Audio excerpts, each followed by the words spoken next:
السلام عليكم ورحمة الله وبركاته. إن الحمد لله والصلاة والسلام على رسول الله. أما بعد فأعوذ بالله من الشيطان الرجيم. بسم الله الرحمن الرحيم. وإنك لعلى خلق عظيم. وقال النبي صلى الله عليه وسلم إنما بعثت لأتمم مكارم الأخلاق.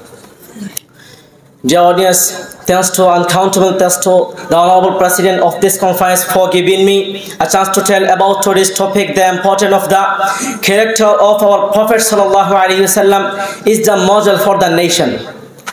I think it is a pride for me that I have got an opportunity to participate on the occasion like this. So my dear audience, it is known to everybody that our Prophet Sallallahu Alaihi Wasallam is the last prophet till the day of resurrection. Allah has said in the Holy Quran, ما كان محمد نبأ أحد من رجالكم ولكن رسول الله وخاتم النبيين. Muhammad Sallallahu Alaihi Wasallam is not a father of any of your men, but he is the messenger of Allah and the last prophet. Since he is the last prophet of our world, Allah is the best quality, Allah is the best with all the best qualities among mankind. He is given the honor by saying that he is made as the peace for all the nation or the mankind in the earth. Allah has said in the Holy Quran about our Prophet Sallallahu Alaihi Wasallam, وَإِنَّكَ لَعَلَى خُلُقٍ عَظِيمٍ, and you are surely an excellent standard of character. Do you think, is it not sufficient to understand the value of our Prophet's character? So my dear audience, our Prophet Sallallahu Alaihi Wasallam was born in Mecca, but he couldn't live there in peace. The reason was he didn't accept the idol worshipping. He got the command from Allah subhanahu wa ta'ala to say, La ilaha illallah Muhammadur Rasulullah. There is no God but Allah, and Muhammad Sallallahu Alaihi Wasallam is his prophet. The idol worshippers of Mecca couldn't accept it, so they became enemy to our Prophet Sallallahu Alaihi Wasallam and Muslims. They started enmity when our Prophet Sallallahu Alaihi Wasallam observed the suffering for the newly accepted Muslims. He sent some newly accepted Muslim Makkah to Abyssinia because their lives were in danger.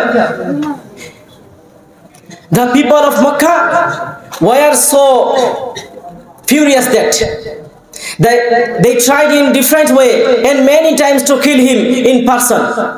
The situation became so grave. Then Allah subhanahu wa ta'ala wanted him to go to Makkah to Medina.